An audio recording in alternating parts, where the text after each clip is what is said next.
Welcome, YouTube friends and family, to today's Throwback Thursday edition of the Wellness Homesteader. So this is sort of going to be a Throwback Thursday, and we are going to be making something that is sugar-free. It's not carbohydrate-free, but it's table sugar-free. I'm going to try a new version of one of my favorite throwback desserts. What is it? You'll have to stay tuned to find out.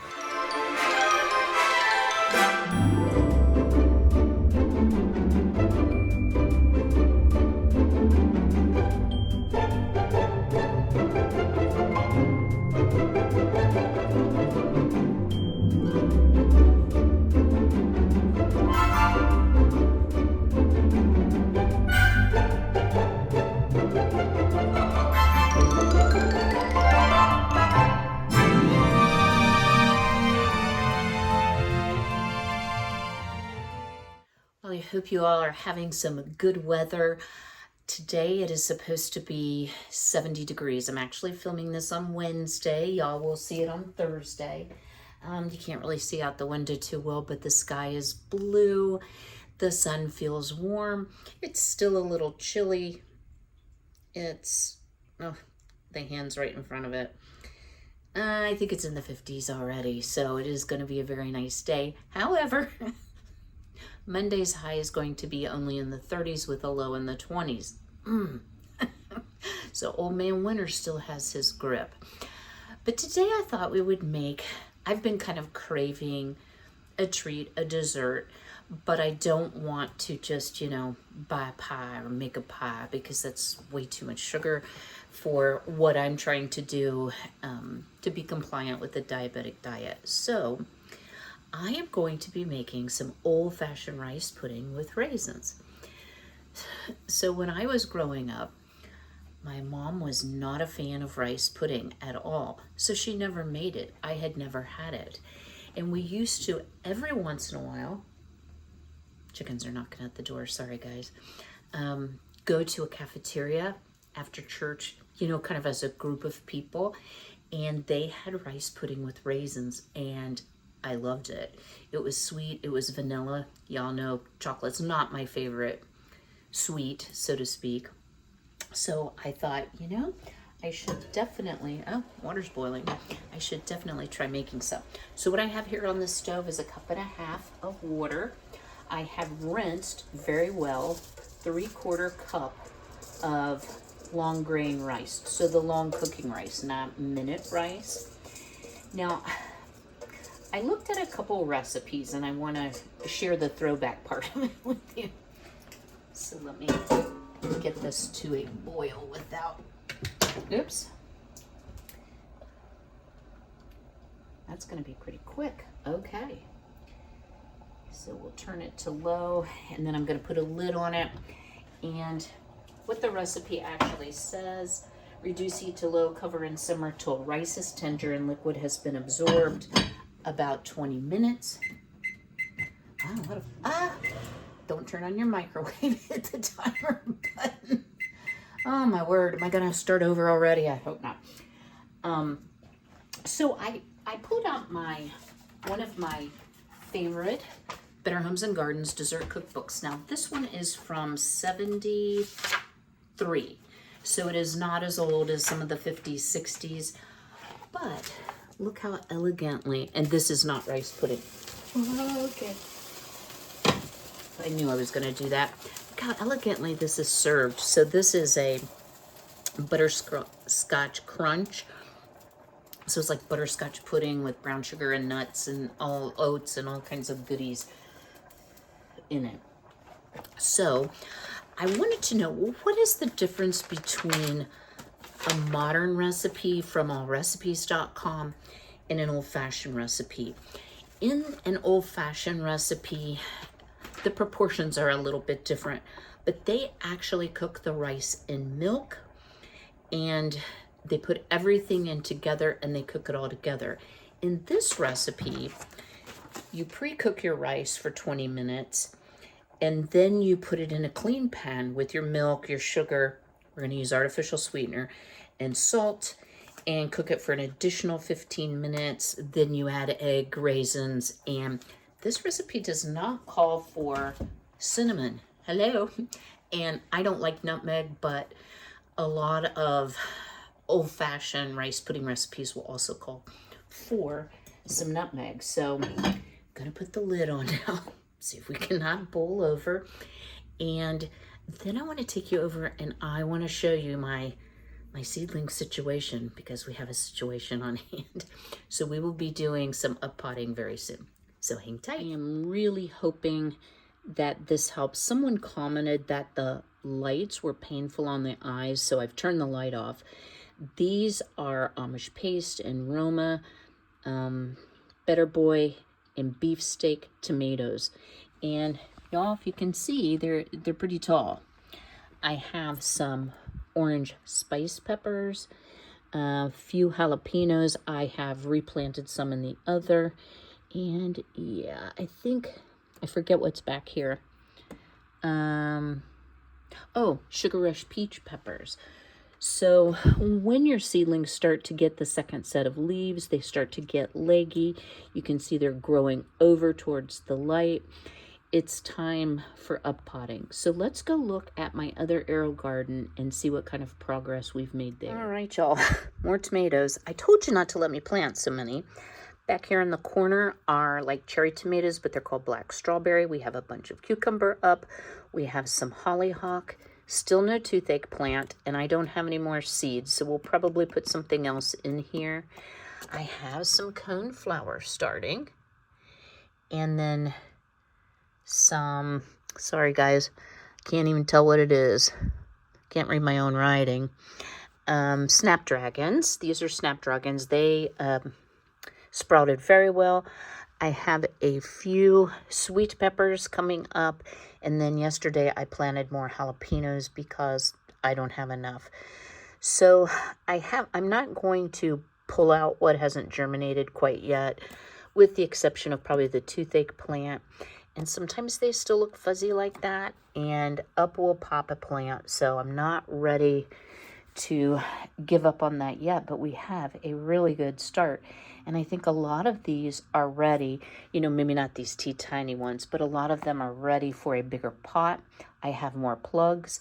I can put those in dirt and then go ahead and add more plugs if I want, and actually, you know, sprout some more things rather than to, I have a second one of these, rather than to run two sides, I can just keep running it, keep feeding it, and keep plugging the holes. All right, y'all ready for step 2? So 20 minutes has elapsed. All the liquid is absorbed, and it says combined cooked rice, 1 1/2 cups of milk, 1/3 cup of white sugar. I'm going to use a scant third of Splenda. I don't want it overly sweet. And a 1/4 teaspoon in a clean saucepan. Cook over medium heat, stirring often until thick and creamy, about 15 minutes. So this might be too hot, just my bare hand. Love my Lodge enamel coated cast iron, but that is one thing you have to either buy the handle covers or at least remember to grab a hot mitt, pot holder, whatever you call them. So it did stick just a little wee bit, but not bad. It'll soak right off. That's another thing. This is not a non-stick cookware, but I don't find that it is problematic getting it clean. So let me just put a little water in this, and we'll stick the lid back on and just let the residual burner heat take care of things. So to our now cooked rice, we're going to add our 1.5 cups of milk. I did choose whole milk. I just thought it would make a better pudding. Let me adjust this a little bit. There we go. And don't faint, y'all. I've pre-measured something on my lip here. Sorry about that. The scant 1/3 cup of stevia. Actually, I think that's Splenda, cup for cup, still in the canister. And then I did say 1/4 teaspoon of salt. I'm just gonna guesstimate. So there we have it. I'm going to turn the heat to medium. And one of the things to know about both the enamel coated cast iron and the glass top stove, it takes a little bit longer for it to come to temperature for me, but let me tell you what, the burners hold the heat, so this indicator light will stay on until the burner is cool to the touch. So I don't have a problem with, you know, Frankie walking on the stove. Shocker, I know. So I'm not real worried about it. So once this comes up, you know, to a medium heat, then we'll just keep continuing to stir. I'll show it to you from time to time. I'm gonna get the last step ingredients ready so we can put it all together, and we're gonna dish it up into some really cute mid-century dishes. So stay tuned. I did do a taste test. I wanted to make sure that the rice was fully cooked. I will say, guys, keep it stirred because it does want to stick on the bottom if you're not using a non-stick pan. It is still bubbling and it's been off the heat for a couple minutes here. So I'm gonna let it calm down a little bit because we need to add our last ingredients. Now, I'll tell you this ahead of time. It calls for an egg. If I dump this egg in here, it's just gonna scramble. So what I'm actually going to do, there is 1/2 cup of milk remaining with a tablespoon of butter. I'm gonna go ahead and I'm gonna spoon out some of this nice hot to mix with our nice cold so that it isn't quite so steaming hot. And then I'm gonna add my egg to the stove. And in that way, I'm gonna temper the egg so that it heats up slowly but doesn't scramble. So let's give it another spoon. And we'll add the rest of the egg. Now, some folks may not be comfortable with adding the egg. They may feel like there's not an adequate cook time because you only need to cook it for 2 more minutes. I'm not worried about it. They're my girls' eggs. I know they're healthy, so I'm not worried about any foodborne illness. So I'm gonna add a little bit of this tempered egg mixture and stir. And again, I did turn my heat off, but I know how much heat my glass top retains. Add a little more and stir. Dribble all over the stove. And then I'll add the rest. It's lovely. Even though there's too much of it on the stove, that's okay, I can clean it. Now, it does say, I'm gonna just kick it back to low. It does say to cook it for 2 minutes, and we need to add the rest of our ingredients. So let's give it a 2 minute. So it says 1/2 teaspoon of vanilla. And y'all, I tasted this to make sure the rice was the right consistency. Oh my word, is it ever good. So let's stir that in. And then 2/3 cup raisins. The allrecipes.com website called for golden raisins. I use the Thompson oiled raisins from Azure because they don't stick together. That's why they're old.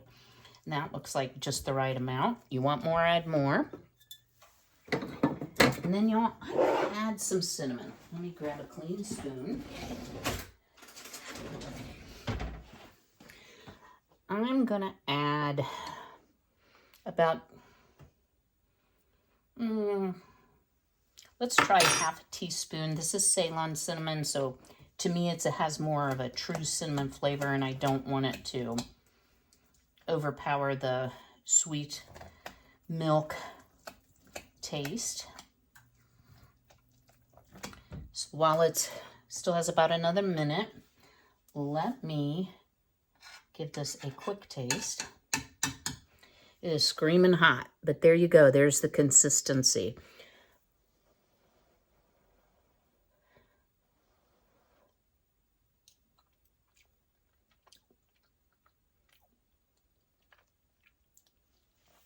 Wow.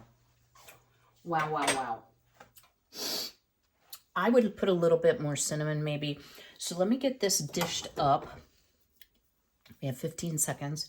I will call it ready, and we're going to do a real taste test together.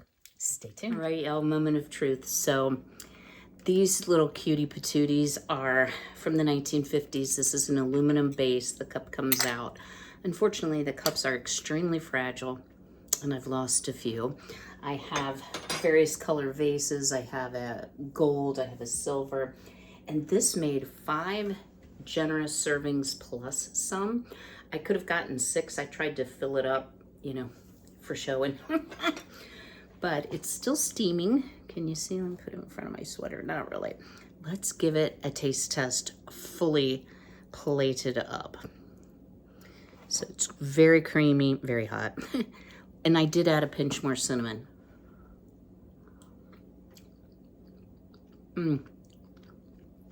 You all. I feel like I'm a preteen again. Very, very good. So I will leave a link to the recipe below in the description box. It is from allrecipes.com.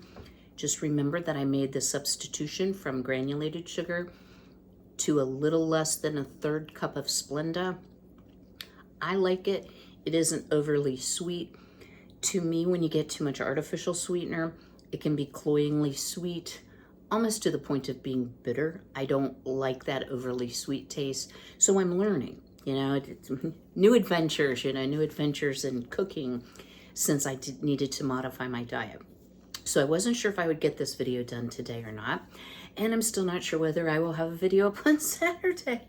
But it seems like things are going pretty well, and I'm pretty much up to speed on some of my chores and obligations. And we might be doing some up potting. I have ordered my soil. I needed some potting soil because I hardly had any left from last year. And I want to try to have as many seedlings ready for the garden. Also, it's time here that I could plant radishes and lettuce in my veggie pod. I'm a little nervous about Monday night's bitterly cold 20-degree low. So I think I'm going to wait until Monday passes because then the lows moderate somewhat. So I hope to see you again on Saturday. Do me a big favor. Smash that like button. Leave me a comment below. Do you like rice pudding? What else do you add to your rice pudding? And is this a recipe you would consider trying? It isn't low in carbohydrates, but at least it does not contain the table sugar. The raisins add a really nice sweetness. So until I see you again, be healthy, be well, be blessed, and take care.